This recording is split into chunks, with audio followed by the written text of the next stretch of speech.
ना सिर्फ उन्होंने वोट दिया बल्कि उन्होंने अपने वोट पे आखिरी वक्त तक पहरा भी दिया। और इसी, क्योंकि वो चौकन्ना थे, तो इसी पहरा देने की वजह से इनकी जो, उन्होंने सोचा कि रात का वक्त होगा तो वो जो चाहेंगे कर सकेंगे। लेकिन डस्का के अवाम और वजीराबाद के अवाम और नौशहरा के अवाम तो जाग रहे थे। उनको पता था, वो वोट चोरों के चेहरे पहचान चुके थे, उनका तरीका वारदात भी समझ चुके थे। इसलिए वो जागते रहे, वोट पे पहरा देते रहे और उन्होंने इसी तरह पहरा देते देते चोरों को पकड़ लिया। इसके साथ मैं एहसन इकबाल साहब, राना सनाउल्लाह साहब और PMLN के जितने भी MNAs, MPAs और हमारे जो जमात के उहदेदारान हैं, जिस तरह इन सब ने इसको सपोर्ट किया और अपनी अपनी खिदमात इसमें दी, मैं इन सब का एतराफ़ भी करती हूँ, तहे दिल से इनकी शुक्रगुजार भी हूँ और कदरदान भी हूँ। रात को बल्कि राना साहब को तो वो अरेस्ट करने आ गए थे, फिर वो पहले अरेस्ट करने आ गए, बाद में उनको समझ आया कि भाई ये तो मुकदमा बनता ही नहीं है। तो जिस तरह इन पर पहले वो मंशियात का केस डाला था तो उल्टा पड़ गया, इसी तरह उन्होंने सोचा कि गिरफ्तार कर लेंगे तो ये उल्टा पड़ जाएगा, एक और गलती हो जाएगी। तो राना साहब को भी कल वहाँ पर खौफ व हरास जो है वो फैलाए रखा। राना साहब ने को मैंने कहा कि आपको शुक्र है गिरफ्तार नहीं किया, कहते कर भी लेते तो क्या होता। और इसी तरह एहसन इकबाल साहब भी सुबह 10 बजे तक वहाँ बैठे रहे। मेरा राब्ता था इनसे, मैं भी जागती रही लाहौर से, लेकिन ये वहाँ बैठे रहे, पूरा इन्होंने अपना जो हक था उसके लिए ये डटे रहे और को बेनकाब किया। तो मैं पाकिस्तान मुस्लिम लीग नून के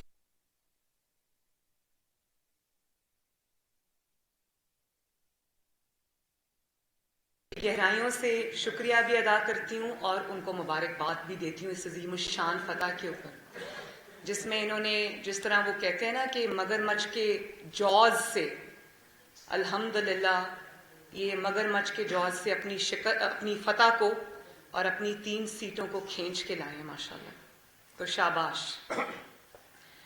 इससे पहले कि मैं कल की जो तारीखी धांधली हुई है और कल के जो वाक़यात हुए हैं उनको बेनकाब करूं, मैं एक बहुत ही अफसोसनाक जो पहलू था इस सब चीज़ का, वो ये था कि एक सीट की खातिर इन्होंने 2 कीमती जानें कल जवान बच्चों की चली गई। और मुझे निहायत अफसोस है, सुनने में ये आता है कि उनमें से एक जो था उनका ताल्लुक शायद हुक्मरान जमात से भी था, लेकिन जिससे भी था, इंसान इंसान होता है। मुझे अफसोस है कि 2 जानें इनकी धांधली की और इनके खौफ की, इनकी जबर की, धौंस की नज़र हो गई। मैं उनके लिए दुआ करती हूँ कि अल्लाह ताला उनके दर्जात बुलंद फरमाए, और मैं उनकी जो फैमिलीज़ हैं, उनके वालिदैन हैं, मैं उनसे इजहार अफसोस भी करती हूँ, इजहार हमदर्दी भी करती हूँ और इंशाअल्लाह मैं उनके घरों में भी जाऊँगी। लेकिन बहुत अफसोसनाक बात है कि सियासत की खातिर और एक पेटी चीज़ की खातिर बहुत कीमती जानें जो हैं वो ज़ाया हो गई कल। उसके बाद आप आ जाएं कल के वाक़यात के ऊपर। देखिए, ये 3 सीट्स तो PMLN की थी माशाल्लाह, इसमें कोई शक व शुबे की गुंजाइश।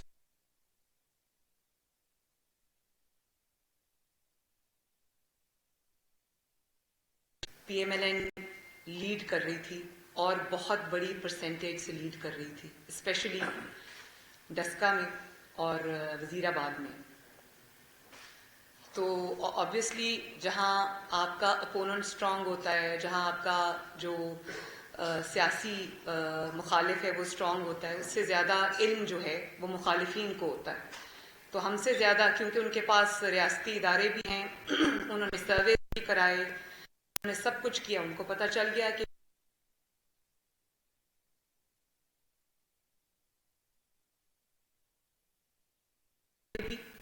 और डस्का मुझे नहीं पता कि नौशहरा में किस हद तक उन्होंने वो प्लान बनाया या उसको उस पर अमल दरामद किया, लेकिन नौशहरा में तो अल्हम्दुलिल्लाह मुस्लिम लीग नून के शेर ने इनके घर में घुस के इनको मारा और फतह याब हुई। मेरा ख्याल है कि ये कभी सोच भी नहीं सकते थे कि ये नौशहरा से इतनी बुरी तरह हारेंगे, क्योंकि मुस्लिम लीग नून वहाँ से कभी पहले जीती नहीं। तो इनकी तवज्जो जो थी वो इन 2 सीट्स के ऊपर थी। मैं इख्तियार वली साहब को जो नौशहरा से जीते हैं उनको भी दिली मुबारकबाद पेश करती हूँ। और मुझे खुशी है इस बात की कि जब मैं वहाँ गई थी नौशहरा के जलसे में, बहुत आवाम ने मुझे इज़्ज़त भी दी, मुझसे शफ़क़त का इजहार भी किया, मेरा बहुत अच्छा वेलकम भी किया। मुझे उस दिन अंदाज़ा हो गया था कि इंशाअल्लाह ताला ये सीट हम ले जाएंगे। लेकिन उसका अपना मज़ा होता है जो आप किसी के घर में जाके आप उससे उसकी फतह छीन के लाते हैं। तो मियाँ साहब का बयानिया, मुझे खुशी है कि KPK के ऐसे इलाकों में भी सराहियत कर गया, लोग उसको मानते हैं। और इसी तरह जहाँ वो मियाँ साहब के बयानिए को मानते हैं, वहाँ वो इनकी नाअहली और नालायकी से इतने तंग आ चुके हैं कि लोग इनसे निजात चाहते हैं। अब आप आ जाएं सियालकोट, सॉरी डस्का और वजीराबाद की सीट्स के ऊपर। हम ये पता है कि वो मुस्लिम लीग नून की सीट्स थी। माशाअल्लाह मुस्लिम लीग ओवरवेलमिंग मेजॉरिटी के साथ वहाँ जीत भी रही थी। मेरे ज़ाती ख्याल में शायद 20-80 का मुकाबला, 70-30 का, थोड़ा सा और मार्जिन दे दें, 70-30 मुकाबला था वहाँ पर।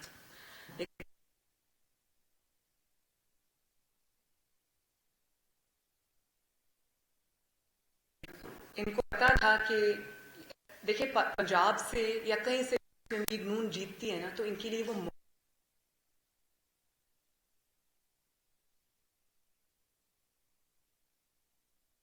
आ जाती है कि हमारा वजूद जो है वो खतरे में है। तो इनको पता तो था कि ये हारेंगे, लेकिन इनको ये पता नहीं था कि ये किस तरह हारेंगे। तो सुबह जब इलेक्शन,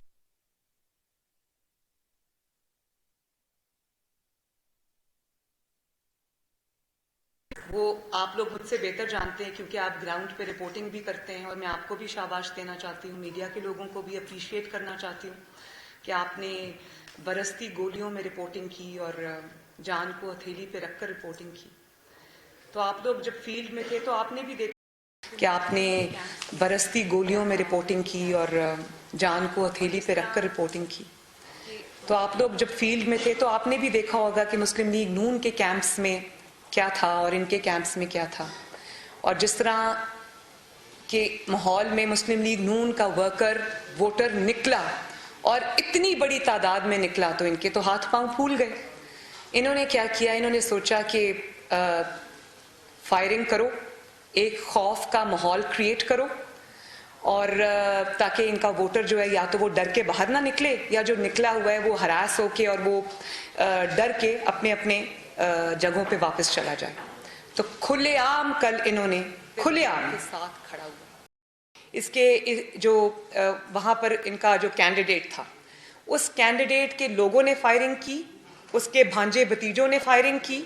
खुलेआम ये सड़कों में, बाजारों में वो निकाब लगाकर ये दंदनाते फिर रहे थे और फायरिंग कर रहे थे, और उसी फायरिंग के नतीजे में 2 बदकिस्मत बच्चे हलाक हो गए। और आप लगा रहे हैं इल्जाम ऑपोजिशन के ऊपर, आप राना सनाउल्लाह पे इल्जाम लगा रहे हैं। आप सोचें कि जिस किस्म की ये हुकूमत है, जिस किस्म की हुकूमत तो नहीं है, ये माफिया है, जिस किस्म के फैशिस्ट लोग हैं, ये फैशिस्ट माइंडसेट के लोग हैं, ये जिस किस्म के ये खतरनाक लोग हैं, हर हरबा आजमा सकते हैं। तो इंतजामिया भी इनकी, पुलिस भी इनकी, सब कुछ इनका। जरा आप अंदाजा करें कि अगर मुस्लिम लीग नून के किसी शख्स ने फायरिंग की होती तो क्या उसका हाल होता। राणा साहब ने अगर खुदा न खास्ता कोई फायरिंग करवाई होती या की होती है, या उस मौका पर भी मौजूद होते जहां फायरिंग होती है, तो उन्होंने राणा साहब को नहीं पकड़ना था, उन्होंने रायवंडा के मरियम नवाज को भी गिरफ्तार करना था। तो हमारे पास तो वीडियो सबूत है, जरा जीशान जरा लगाएं, जहां PTI के कैंडिडेट जो हैं वो खुद खड़े फायरिंग करवा रहे हैं। जरा देखें प्लीज। और मेरी रिक्वेस्ट है आपसे, हमने उनको रेड सर्कल में किया हुआ है, आप जरा आवाम को भी दिखाइए। PTI के MNA साहब सामने बैठे हुए हैं,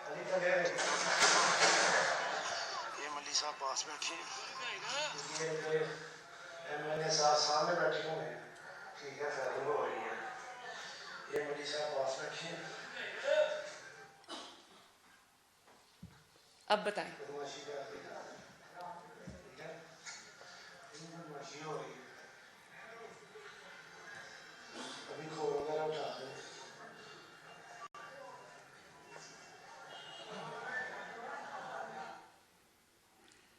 वीडियो तो झूठ नहीं बोलती। हो गया, बस बंद करें। तो जब सबूत होते हैं तो इस तरह दिखाए जाते हैं, इल्ज़ामात नहीं लगाए जाते। तो इन्होंने फिर पहले खौफ व हरास का माहौल पैदा किया, हमारे वोटर्स को, सपोर्टर्स को डराने की कोशिश की। लेकिन तब भी जब ये डरने से हमारे लोगों ने इनकार कर दिया, जब हमारे लोग जबर के सामने खड़े हो गए, बल्कि मैंने कल एक खातून की वीडियो देखी, वो शायद अभी मेरे पास नहीं है, वो वीडियो में कह रही थी कि मैंने पहले नून लीग को वोट नहीं डालना था, लेकिन जो आज फायरिंग हुई और बदतमीजी और हुल्लड़बाजी हुई है, मैंने सोचा था कि ये वोट मैं अब आज PMLN को और शेर को डालूंगी। तो आप बेवकूफ़ हो सकते हैं, लोग बेवकूफ़ नहीं है ना, लोगों की आंखें बंद हैं। और आजकल हर शख्स के पास मोबाइल होता है, चलते मतलब मूव करते हुए लोग जो हैं वो मोबाइल कैमराज होते हैं, सबके पास कैमराज होते हैं। तो फिर इन्होंने उसको पहले सबको मुंतशिर करने की कोशिश की, उसमें जब ये नाकामी से दो चार हुए तो इन्होंने फिर वोटिंग को, पोलिंग को पूरे डस्का और वजीराबाद में उन्होंने पोलिंग को स्लो कर दिया। अब उसके लिए इन्होंने क्या किया, इनको अंदर से ऑर्डर्स आए कि आप पोलिंग स्लो कर दें। पोलिंग जब इन्होंने स्लो की तो पोलिंग स्टेशंस के बाहर कतारें लग गई लोगों की, और वहाँ पर भी लोग मौजूद थे। उन्होंने कैमरास से जो कतारें, लंबी क्यूज़ लगी हुई थी, ख़ास तौर पे ख़वातीन के पोलिंग स्टेशंस की, उसकी जब वीडियोस बनाई तो वो एक ने कहा कि हम शेर को वोट देने आए हैं, दूसरे ने कहा, वो पूरी लाइंस की लाइंस और क्यूज़ में बोला कि हम शेर को वोट देने आए हैं। तो उनको पता था बाहर शेर के वोटर्स की लाइन लगी हुई है, उन्होंने पोलिंग स्लो कर दी। और डस्का में कहीं 20 मील दूर, क्योंकि डस्का शहर का जो ये वाला हल्का है ये बहुत एक्सपेंस है, इसका बहुत बड़ा हल्का है, मैं खुद गई हूँ वहाँ पर, इसलिए मुझे अंदाज़ा है। इसके जो रूरल एरियाज़ हैं वो सिटी एरिया से बहुत दूर भी हैं। तो इन्होंने जो रिमोट एरियाज़ हैं, कहीं 20 मील दूर वो फायरिंग हुई, और इन्होंने डस्का शहर के पोलिंग स्टेशंस जहाँ शेर का जोर था वो सारे बंद कर दिए।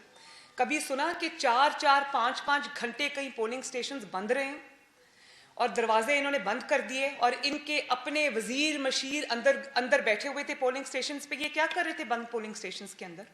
कल मैं शाहजेब खानजादा का प्रोग्राम देख रही थी, राना सनाउल्लाह साहब उस पर आए हुए थे, तो इनके एक मशीर जो है उसको रंगे हाथों पकड़ा कल शाहजेब खानजादा ने। उन्होंने जियो के किसी रिपोर्टर का नाम लिया कि उनको बुलाएं, वो देख रहे थे। जब वो रिपोर्टर को उन्होंने बुला लिया तो उसने उनका पूरा पोल खोल दिया। उन्होंने कहा आप क्या कर रहे थे पोलिंग स्टेशंस में 3 घंटे? तो उन्होंने कहा कि जी नहीं, वो बाहर PMLN के लोग जमा थे तो रास्ता बंद था। तो उन्होंने, एंकर ने पूछा कि क्या वाकई रास्ता बंद था? तो जो रिपोर्टर थे उन्होंने कहा कि नहीं, रास्ता तो खुला था, हम सब आ जा रहे थे। तो मैं ये पूछना चाहती हूँ कि इनके जो मशीर लोग हैं या इनके जो हुकूमती ओहदेदार हैं, ये बंद पोलिंग स्टेशंस के अंदर क्या कर रहे थे? अब मैं आपको बताती हूँ ये क्या कर रहे थे। जब इन्होंने ज़्यादा देर के लिए पोलिंग स्टेशंस जो है वो बंद कर दिए, दरवाजे बंद कर दिए, तो बाहर PMLN के वोटर्स की कतारें लग गई। उन्होंने बहुत पहले दरवाज़ा खटकाया, कहा खोलो। आप देखो कितना बड़ा चेंज आया है पाकिस्तान के अवाम के अंदर कि वो वोट देने के लिए बेताब थे, अपना हक इस्तेमाल करने के लिए बेताब थे, घरों में नहीं बैठे इस खौफ व हरास के माहौल में भी, वो बाहर खड़े थे। उन्होंने दरवाज़ा खटकाना शुरू किया। जब दरवाज़ा नहीं खुला तो आई थिंक कोई स्कूल था या क्या था, वहाँ लोगों ने कुर्सियाँ जो है वो उठा के दरवाजे को मारनी शुरू कर दी कि दरवाज़ा खोलो, हम वोट डालना चाहते हैं। आपके पास वो वीडियो है जीशान? ज़रा लगाइए।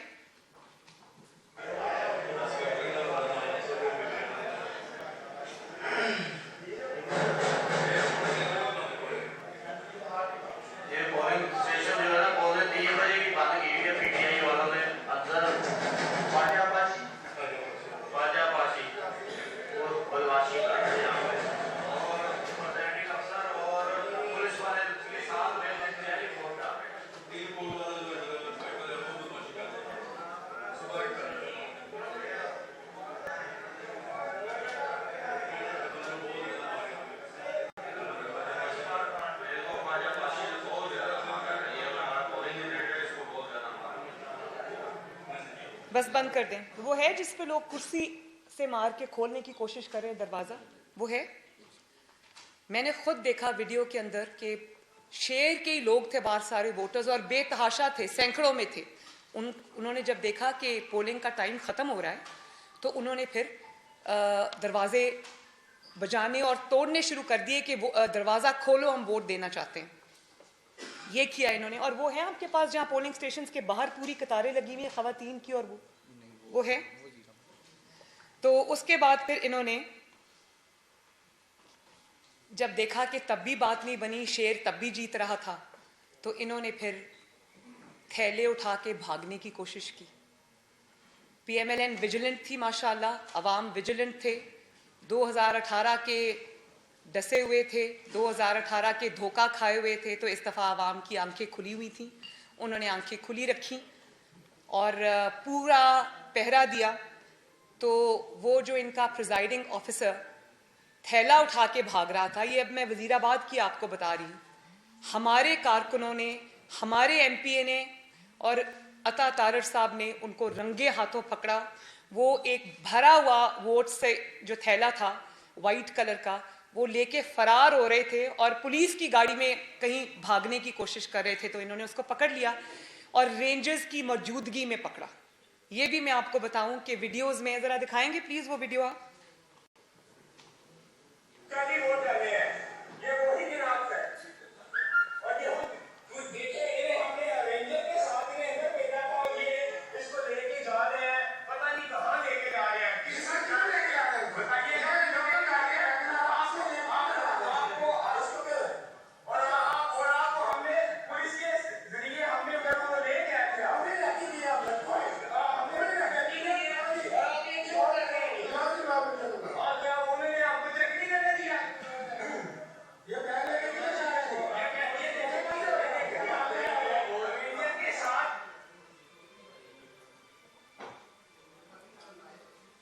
हो गया।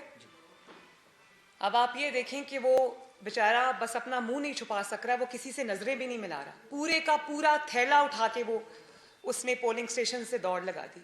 अभी ये वजीराबाद है जहां पर हम 5,000 की या 5 या 6,000 की लीड से जीते हैं, वहां पर इन्होंने पोलिंग स्लो करके यहां ये हाल किया।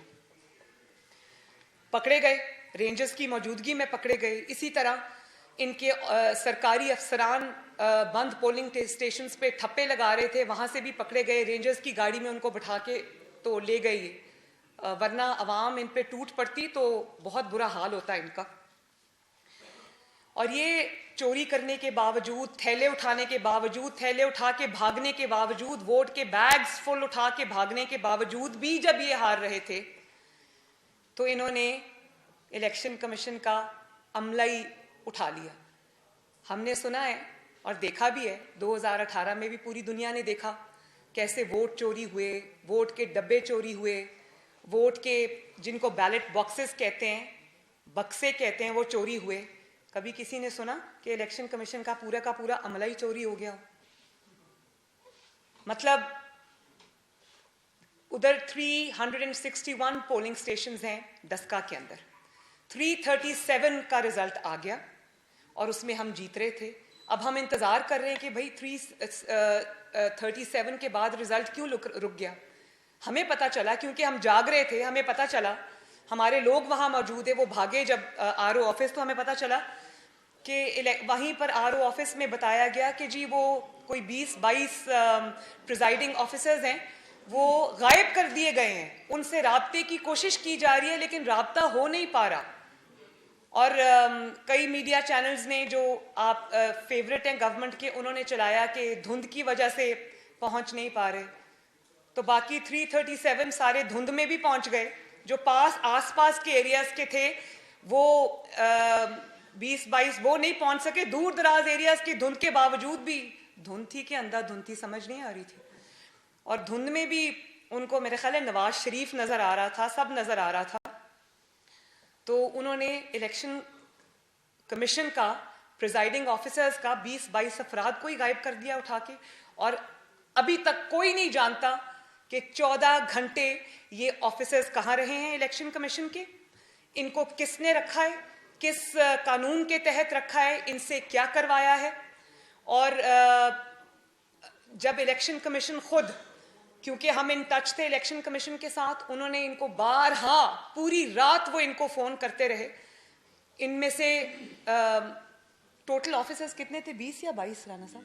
तकरीबन 20 पुलिस स्टेशन के 20 के करीब ये थे। तो वो इनको पूरी रात फ़ोन करते रहे, लेकिन ये अवेलेबल नहीं थे। तो धुंध में, चलो भाई मान लिया, धुंध में 2 घंटे लेट हो गए, 3 घंटे लेट हो गए, 4 घंटे लेट, 14 घंटे। और धुंध में किसी का फ़ोन बंद होता है कभी? कि धुंध में अचानक बाजमात सारे गायब भी हो जाते हैं, और बाजमात 20 के 20 अफराद के फ़ोन भी बंद हो जाते हैं, और वो कांटेक्ट में भी नहीं आते, वो एक्सेसिबल भी नहीं है। इलेक्शन कमीशन खुद बेयारो मददगार यरगमाल बना हुआ उनको ढूंढ रहा है, उनकी कोई सुन ही नहीं रहा। अब आप अगर इलेक्शन कमीशन की जो सुबह प्रेस रिलीज मैंने देखी है उस पर आ जाएं, तो इलेक्शन कमीशन देखें क्या कह रहा है। इलेक्शन कमीशन ये कह रहा है कि किसी के पास है इलेक्शन कमीशन की वो प्रेस रिलीज? फोन में तो है, जरा देंगे प्लीज मुझे।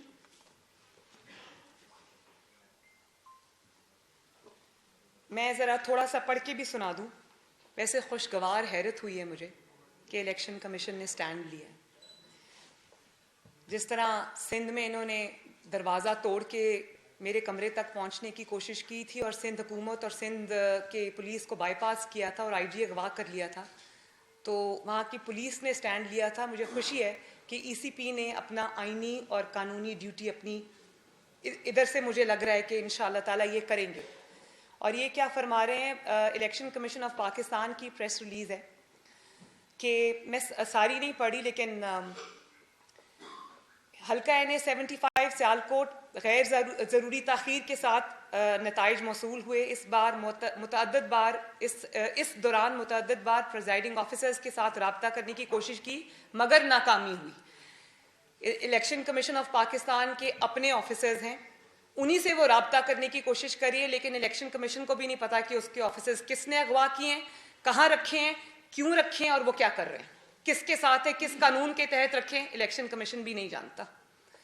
डिस्ट्रिक्ट रिटर्निंग ऑफिसर्स और रिटर्निंग ऑफिसर्स की इतला पर चीफ इलेक्शन कमिश्नर ने inspector general of police, Punjab commissioner और डिप्टी कमिश्नर के साथ रब्ता करने की कोशिश की, ताकि मुतल्लिका प्रिजाइडिंग ऑफिसर्स का पता लगाया जा सके।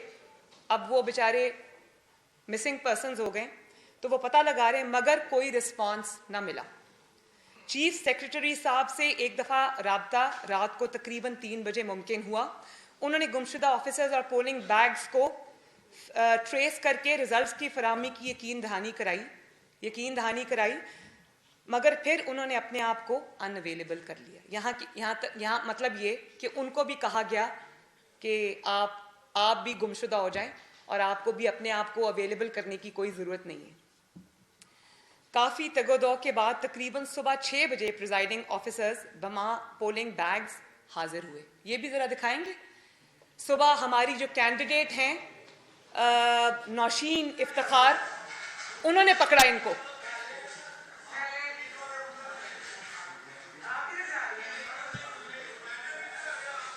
खोलो।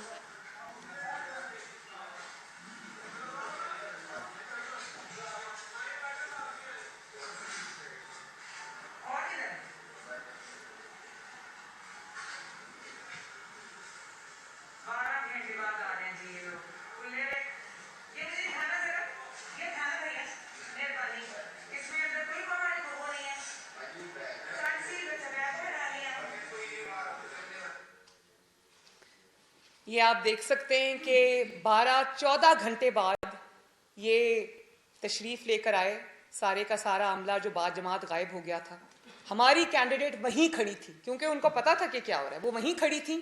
मैं उस शेरनी को शाबाश देती हूँ, नौशीन इफ्तिखार को, कि उसने बहुत हिम्मत और हौसले के साथ और बड़े जज्बे के साथ इन वोट चोरों का मुकाबला किया, इनको फेस किया और इनको धूल चटाई। आगे ये देखें ज़रा। डिस्ट्रिक्ट रिटर्निंग ऑफिसर्स और रिटर्निंग ऑफिसर्स हल्का NA 75 सियालकोट ने ये इतला दी है कि 20 पोलिंग स्टेशंस के नताइज में रद्दो बदल का शुबा है। मतलब कि इलेक्शन कमीशन भी चीख पड़ा है कि धांधली हो गई है। रद्दो बदल के नताइज में रद्दो बदल और क्या होते हैं, ये तो बड़ी डिसेंट लैंग्वेज है जिसमें वो इलेक्शन कमीशन ये कह रहा है कि ना सिर्फ हमारे लोगों को यरगमाल बनाया गया, लेकिन पूरी की पूरी डिस्ट्रिक्ट इंतज़ामिया भी गायब थी, सूबे की इंतज़ामिया भी गायब थी, चीफ सेक्रेटरी साहब भी गायब थे, उन्होंने अपने आप को अनअवेलेबल कर दिया। अब इससे ज़्यादा बड़ी चार्जशीट इस जाली हुकूमत की और क्या हो सकती। और फिर कह रहे हैं कि इलेक्शन कमीशन ने डिस्ट्रिक्ट रिटर्निंग ऑफिसर्स और रिटर्निंग ऑफिसर्स को NA-75 सियालकोट के गैर हतमी नतीजे के ऐलान से रोक दिया है क्योंकि धांधली पकड़ी गई है, और मुकम्मल इंक्वायरी और जिम्मेदारान के तयन के लिए इन्हें हिदायत जारी कर दी गई है। सूबाई इलेक्शन कमिश्नर और जॉइंट सूबाई इलेक्शन कमिश्नर को डिस्ट्रिक्ट रिटर्निंग ऑफिसर्स और रिटर्निंग ऑफिसर्स के दफ्तर पहुंचने की हिदायत की है ताकि मामलात की तह तक पहुंचा जाए और रिकॉर्ड को मुकम्मल तौर पर महफूज कर लिया जाए। ये मामला इंतज़ामिया और कानून नाफिज करने वाले इदारों की कमज़ोरी लगती है।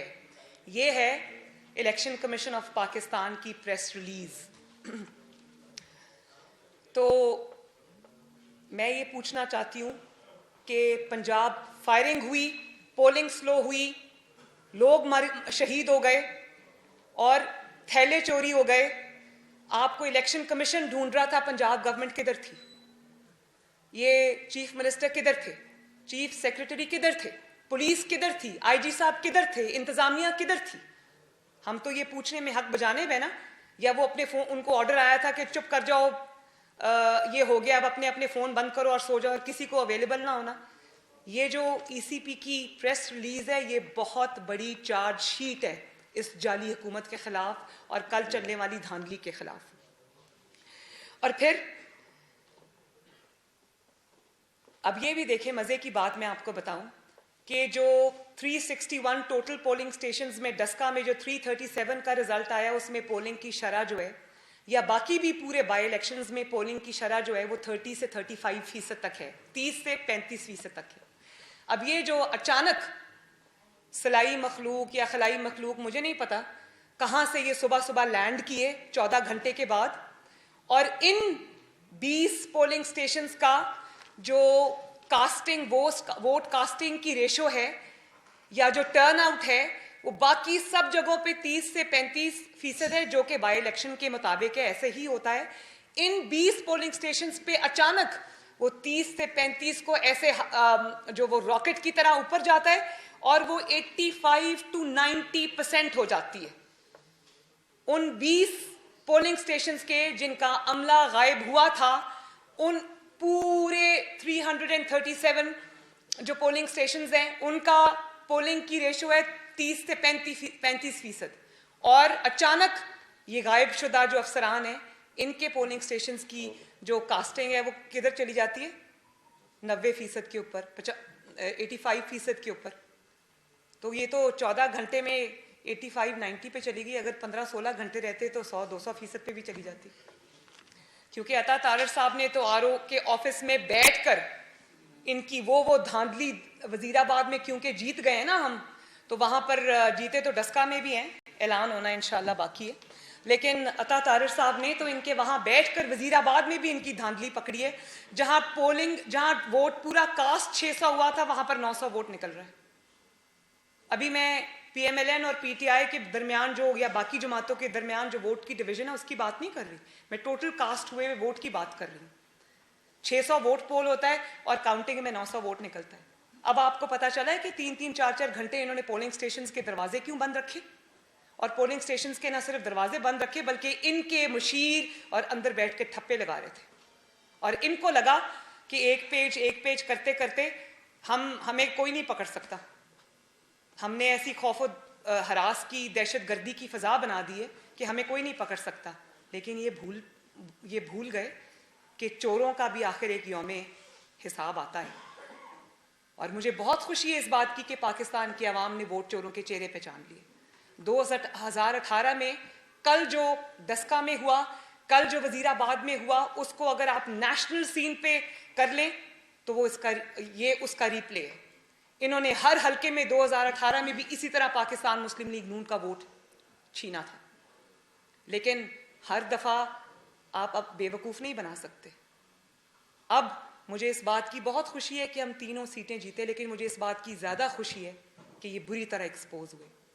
और इन्होंने एक्सपोज होकर, कुछ लोग हमारी बात समझ रहे थे, मेजॉरिटी समझ रही थी, जो नहीं भी समझ रहे थे उनको भी बता दिया है, अवामुन्नास को उन्होंने बता दिया 22 करोड़ को कि इस तरह हमने 2018 में धांधली की। और जब हमारी बात आती है और जब हमारे इंटरेस्ट की बात आती है तो हम जायज़ नाजायज़ सब हरबे इस्तेमाल करते हैं, इंतज़ामिया को भी इस्तेमाल करते हैं, पुलिस को भी इस्तेमाल करते हैं। और ये जो इलेक्शन से, बाई इलेक्शन से पहले रद्दोबदल हो रही थी ना, ये सिर्फ वोटों में रद्दोबदल नहीं हुई, बाई इलेक्शन से पहले ये प्री पोल रिगिंग भी हुई है, जिस तरह साउथ पंजाब में की गई थी 2018 इलेक्शंस में और इधर उधर की गई थी। ये इंतज़ामिया को जो तब्दील किया गया, ये सब मुझे पता है। लेकिन इसके बावजूद मैं आपको ये कहना चाहती हूँ, मैं इमरान खान साहब को ये मैसेज देना चाहती हूँ कि मेरी तरफ से तारीखी नाकामी, तारीखी शिकस्त चारों सूबों से बैक वक्त, सिंध से, बलोचिस्तान से, खैबर पख्तूनख्वा आपकी होम ग्राउंड से, पंजाब के अवाम की तरफ से, पंजाब की तरफ से तारीखी शिकस्त और तारीखी बदनामी और रुसवाई पर मुबारकबाद कबूल फरमाए। चारों सूबों ने आपको रिजेक्ट किया। पहले आप सिलेक्ट होकर आए थे, अब आप बुरी तरह रिजेक्ट हो गए और लोगों ने आपके चेहरे पहचान लिए। आप लोगों को कहते थे ना कि बाई इलेक्शंस तो हमेशा, जब PMLN का दौरे हुकूमत था तो आप हमेशा, जब PMLN बाई इलेक्शन जीतती थी अपने दौरे हुकूमत में भी अपनी कारकर्दगी की बुनियाद पर माशाल्लाह, तो हमेशा बजाय शर्मिंदा होने के टीवी पे आकर ये कहा करते थे कि बाई इलेक्शंस का क्या है, वो तो हमेशा हुकूमत वक्त जीतती। अब बताएं, हुकूमत वक्त जीती बाई इलेक्शन, और ना सिर्फ ये कि हुकूमत वक्त वो बाई इलेक्शन अपनी जाली हुकूमत होते हुए नहीं जीत सकी, आप तारीखी धांधली करके भी नाकामी से दो चार हुए। मुस्लिम लीग नून ने और अवाम ने अल्हम्दुलिल्लाह आपको धूल चटा दी। अब आपको मुंह छुपाने के लिए जगह नहीं मिल रही। अब आप ये देखें कि जल्दी जल्दी में, घबराहट में इन्होंने क्या किया, इलेक्शन कमीशन के अरकान तो अगवा कर लिए, लेकिन भाई उनको 20 को आखिर तो प्रोड्यूस करना था ना। तो जब 14 घंटे बाद वो तशरीफ लेके आएंगे तो लोग क्या कहेंगे? फिर इनको समझ नहीं आ रही कि अब एक गड़बड़ कर बैठे, एक ब्लंडर कर बैठे, अब उसको किस तरह ठीक करें। तो अब इल्ज़ामात दर इल्ज़ामात नहीं, मैं इलेक्शन कमीशन से ये रिक्वेस्ट करती हूँ कि पूरी कौम की नज़र इस वक्त आपके ऊपर है, पूरी कौम की, और ये आपके लिए बहुत बड़ा एक अपॉर्चुनिटी है कि इलेक्शन कमीशन का खोया हुआ वकार जो है, खोई हुई जो एक इज्जत है, उसको बहाल करें।